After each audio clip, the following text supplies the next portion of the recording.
आपको क्या लगा हम भूल गए? आया रमजान। आपको क्या लगा हम भूल गए? মজাদার একটা ভিডিও নিয়ে চলে এলাম আজকে। যারা আমার চ্যানেলে প্রথম আছো তারা অবশ্যই চ্যানেলটাকে সাবস্ক্রাইব করে দেবে, লাইক করবে এবং কমেন্টস করবে। অলরেডি কিন্তু 2026-এর নির্বাচন দোরগোড়ায়, আর তার উপর ভিত্তি করে যে এই রাজ্যের যে সরকার চলছে তারা অলরেডি কিন্তু নাটক করতে ময়দানে নেমে পড়েছে। আজকে কিন্তু সেই নাটকেরই কয়েকটা ক্লিপ আজকে নিয়ে কিন্তু আলোচনা করব এবং দেখাবো যে কত রকম রঙ্গ এরা তামাশা করতে পারে, তারই প্রতিফলন কিন্তু এই ভিডিওটা। সুতরাং ভিডিওটা প্রথম থেকে শেষ পর্যন্ত দেখার অনুরোধ রইল, স্কিপ না করে পুরো ভিডিওটা চলো দেখতে থাকি।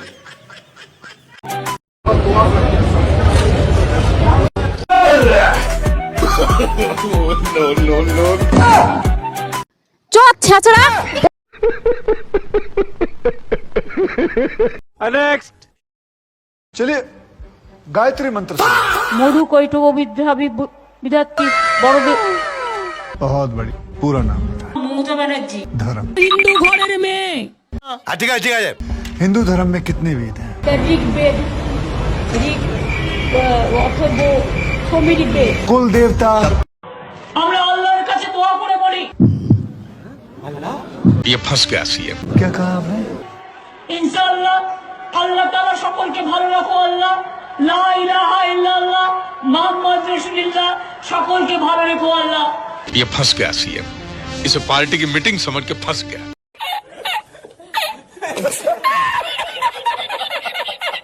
রাজ্যের মুখ্যমন্ত্রী অর্থাৎ মমতা বন্দ্যোপাধ্যায়, বুঝতেই পারছেন ব্যানার্জি পরিবারের মহিলা, ইনি সরস্বতী পুজোর মন্ত্র ভালোভাবে বলতে পারুক আর না পারুক, ওই মাথার ওপর হিজাব পরে যে ওই হাত দুটোকে সামনে নিয়ে যে মুসলিমদের ইনশাআল্লাহর ওপরে কী সমস্ত বলে আর কি, সেটা উনি ভালো বলতে পারেন। কিন্তু এই নাটক মঞ্চ জানি না যে মুসলিম সমাজ এটাকে কেন খারাপ চোখে দেখে না। হ্যাঁ, শুধুমাত্র মুখ্যমন্ত্রী বলে এনাকে এইভাবে ছেড়ে রেখে দিয়েছে। উনি কোনো রোজা করেন না বা রোজা রাখেন না, অথচ উনি ইফতার পার্টিতে যাচ্ছে। এটা জানি না এদের ধর্মের উপরে কোনো আঘাত বলে মনে হচ্ছে কিনা, এদের বিচার বুদ্ধিতে আসে না। কিন্তু আমার মনে হয় যে এটাকে একটা উপহাস বা হাস্যকর জায়গায় নিয়ে যাচ্ছে। आया रमजान रहमत वाला तेरी इनायत या अल्लाह माहे रमजान की हम रहमत पाएंगे। মেয়েটাকে চেনে না, অর্থাৎ নষ্টাগিরিকে চেনে না, সোশ্যাল মিডিয়ায় এমন কেউ নেই। সুতরাং এই নষ্টাগিরিও ওই যেমন ঝাড় তেমন তার ডালপালা আর কি, শাখা পোশাখা, সেটাই তো স্বাভাবিক। যেমন মুখ্যমন্ত্রী তেমন তার চেলা চামুন্ডা। যেহেতু রমজান মাস চলছে, সামনে বিধানসভা ভোট, সেই জন্য ভিক্ষা করানোর জন্যে, ভিক্ষার ভোট ভিক্ষার জন্যে এই সমস্ত নাটক এরা চালিয়ে যাচ্ছে। সুতরাং এটাকে হিন্দু বলবো না মুসলিম বলবো, এটা ঠিক আমি বিচার করে পাচ্ছি না। সেটা যারা ভিডিওটা দেখছেন তারাই বলবেন যে এই মেয়েটাকে বা আমাদের রাজ্যের মুখ্যমন্ত্রী উনি মুসলিম সম্প্রদায়ের ভেতরে পড়েন না হিন্দু সম্প্রদায়ের ভেতরে পড়েন, এটা আমার উদ্ধার করার বিষয় নয়, উদ্ধার আপনারাই করবেন। ठीक बोलेছো। आपको क्या लगा हम भूल गए? हम जानबूझ के एक गंदा धर्म जो इसने बनाया, जो एक जुमला पार्टी ने बनाया, वो धर्म को हम नहीं मानता है। हम दोनों है अलग अलग, हम दोनों है जुदा जुदा। ठीक है नेक्स्ट। যারা দুর্ভাগ্য নিয়ে জন্মেছে, যারা ইসলাম নিয়ে জন্মায়নি, आपको क्या लगा हम भूल गए? नेक्स्ट।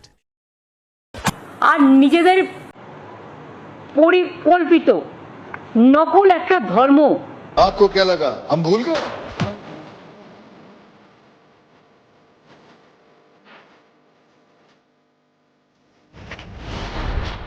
মমতা ব্যানার্জি একটা ফালতু মেয়ে। agbọ́dọ̀ bàrà yìí èmi náà náwé agbọ́dọ̀ bàrà yìí mọ̀nyẹ́ bàrà ọ̀nà káwé agbọ́dọ̀ bàrà náà gàṣẹ́ yìí agbọ́dọ̀ bàrà náà gàṣẹ́ ó gbọ́dọ̀ bàrà náà gàṣẹ́ agbọ́dọ̀ bàrà náà gàṣẹ́ ó gbọ́dọ̀ bàrà náà gàṣẹ́ yẹ agbọ́ bàrà gbọ́ ẹ̀ gbọ́dọ̀ bàrà yìí.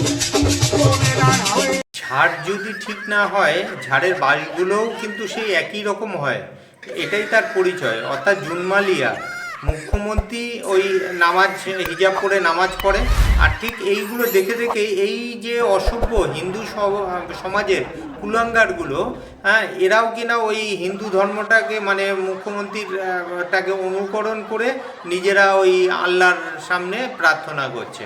সুতরাং হিন্দু ধর্মটাকে এরা 12টা বাজানোর জন্যই যথেষ্ট, হ্যাঁ, আর কারুর দরকার নেই।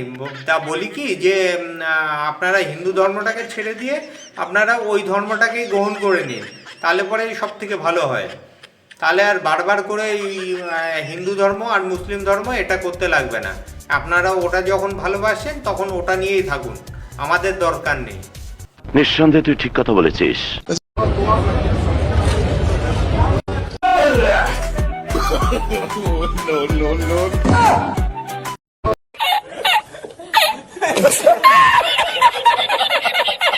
মমতা ব্যানার্জি একটা ফালতু মেয়ে, কাউকে সম্মান করে না। অভিষেক ব্যানার্জি নিজে একটা চোর, নিজের বউকে দিয়ে চুরি করিয়েছে, শালিকে চুরি করে যত টাকা পয়সা শালির অ্যাকাউন্টে ফেলে রেখে দিয়েছে। Relax, see you not for mind. মুসলিম ভোট পোড়ানোর জন্যে মানুষ কত যে নিচে নামতে পারে এটা আমার জানা ছিল না। সেটা এই ভিডিওটা দেখার পরে যে সমস্ত মানুষের এখনও বোধোদয় হয়নি বা হয়নি, তারা আর বুঝতেই পারবে না যে কোনটা হিন্দু ধর্মের পার্টি এবং কোনটা মুসলিম ধর্মের পার্টি। এটার পরেও যাদের বিচার বুদ্ধি লোপ পাবে আর কি, তারা ওই হিজাব পড়া পার্টিটাকেই আর কি ভোট দিয়ে আগামী দিন জেতাবে, আগামী দিন এদেরকে টিকিয়ে রাখবে, তারপরে নিজের ধর্ম হিন্দু ধর্মটাকে ত্যাগ করে মুসলিম ধর্মটাকে গ্রহণ করবে। এটাই তো স্বাভাবিক। সুতরাং ভেবেচিন্তে যা করার করবেন। আগামী 2026-এর বিধানসভায় আপনি আপনার সুচিন্তিত মতামতের সঙ্গে ভোটটা দেবেন। দেখা হবে পরের কোনো ভিডিওতে। ততক্ষণ সুস্থ থাকুন, ভালো থাকুন। জয় হিন্দ, জয় ভারত।